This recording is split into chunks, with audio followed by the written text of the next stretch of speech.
പ്രവാചകൻ മൂസ നബിയുടെ ചരിത്രം അധ്യായം 10.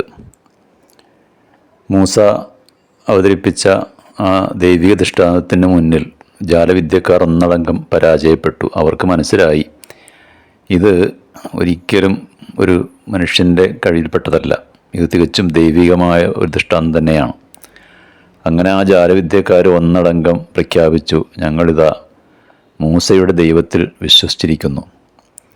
ഇത് കേട്ട ഫറോവ ഞെട്ടിത്തരിച്ചു. കാരണം മൂസയെ പരാജയപ്പെടുത്താൻ വേണ്ടിയാണല്ലോ ഇവരെ കൊണ്ടുവന്നത്.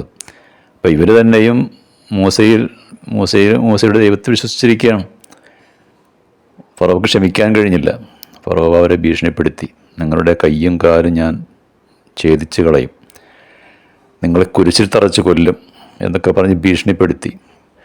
അപ്പോൾ ആ ആഭിചാരക്കാർ പറഞ്ഞു, നിനക്ക് ചെയ്യാവുന്നത് നീ ചെയ്തുകൊള്ളൂ, ഞങ്ങൾ ഈ പ്രപഞ്ചസൃഷ്ടാവായ ദൈവത്തിൽ വിശ്വസിച്ചിരിക്കുകയാണ്, ഞങ്ങളെ ഈ വിശ്വാസത്തിൽ നിന്ന് നിനക്കൊരിക്കലും മാറ്റാൻ കഴിയില്ല. അങ്ങനെ ക്രുദ്ധനായ ഫറോവ മൂസയെ വധിക്കാനൊരുങ്ങുകയാണ്. അപ്പോൾ ആ ഫറോവ കുടുംബത്തിൽപ്പെട്ട ഫറോവയുടെ ഒരു ബന്ധു പറഞ്ഞു, എൻ്റെ ദൈവം ഈ ലോകസൃഷ്ടാവായ ദൈവമാണ് എന്ന് പ്രഖ്യാപിച്ചതിൻ്റെ പേരിൽ ഒരാൾ നിങ്ങൾ കൊല്ലുകയാണോ?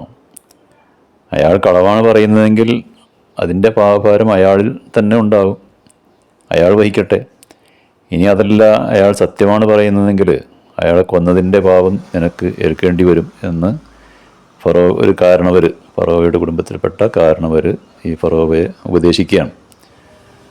അങ്ങനെ ഫറോവ അതിൽ നിന്ന് പിന്തിരിഞ്ഞു. എന്നിട്ട് തൻ്റെ മന്ത്രിയായ ഹാമാനോട് പറയുകയാണ്, മൂസ ഈ പറയുന്ന ദൈവം ഉണ്ടെങ്കിൽ എനിക്കൊന്ന് കാണണമല്ലോ, നീ ഒരു ടവർ പണിയുക, ഒരു ഉയരത്തിലുള്ളൊരു ടവർ പണിയുക, ഞാനതിന് മുകളിൽ കയറി നോക്കട്ടെ, ഈശ്വരൻ ഈ ദൈവം അവിടെ ഉണ്ടോ എന്നൊക്കെ, ഉണ്ടോ ഇല്ലേ എന്ന് ഞാൻ ഒന്ന് തീർച്ചപ്പെടുത്തട്ടെ.